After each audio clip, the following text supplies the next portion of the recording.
Sir, ശാസ്ത്ര സേവനങ്ങളും ഗവേഷണവും. ശാസ്ത്ര സേവനങ്ങൾക്കും ഗവേഷണത്തിനുമായി 205.18 കോടി രൂപ വകയിരുത്തുന്നു.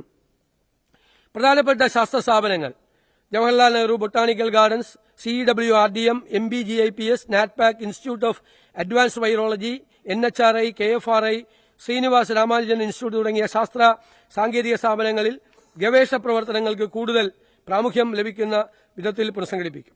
പൊതുവിദ്യാഭ്യാസ മേഖലയ്ക്കാകെ 1477.57 കോടി രൂപ വകയിരുത്തുന്നു. സ്കൂൾ വിദ്യാഭ്യാസത്തിന്റെ ഗുണനിലവാരവും അക്കാഡമിക് നിലവാരവും കൂടുതൽ മെച്ചപ്പെടുത്തുന്നതിനുമായി 1032.28 കോടി രൂപ സ്കൂൾ വിദ്യാഭ്യാസ മേഖലയിൽ വകയിരുത്തുന്നു. കായിക വിനോദങ്ങളിൽ കുട്ടികളുടെ പങ്കാളിത്തം അനിവാര്യമാക്കും. ഗേൾ ഫ്രണ്ട്ലിയാക്കി ഉള്ള പദ്ധതി, പെൺകുട്ടികളെ ശാക്തീകരിക്കുന്ന ആർത്തവ ശുചിത്വ സംരംഭം, എല്ലാ പെൺകുട്ടികൾക്കും സാനിറ്ററി നാപ്കിനുകളുടെ ലഭ്യത ഉറപ്പുവരുത്തുക, സാനിറ്ററി നാപ്കിനുകൾ സുരക്ഷിതവും പരിസ്ഥിതി സൌഹൃദവുമായ സംസ്കരണത്തിലുള്ള സൌകര്യം ഒരുക്കുക, സ്കൂൾ ടോയ്ലറ്റുകൾ വൃത്തിയും ശുചിയുള്ളതുമായി സൂക്ഷിക്കുക തുടങ്ങിയ ഗേൾ ഫ്രണ്ട്ലി ക്യാമ്പസ് കൂടിയാക്കി മാറ്റും. Sir, Jawaharlal Nehru centre for scientific temper വിദ്യാർത്ഥികളിൽ ശാസ്ത്രബോധം വളർത്തുന്നതിനും കേരളത്തെ ഒരു ആഗോള വിജ്ഞാന ഹബ്ബായി മാറ്റുന്നതിനുമായി Jawaharlal Nehru centre for scientific temper എന്ന ഒരു പുതിയ പദ്ധതി ആവിഷ്കരിക്കുന്നതാണ്.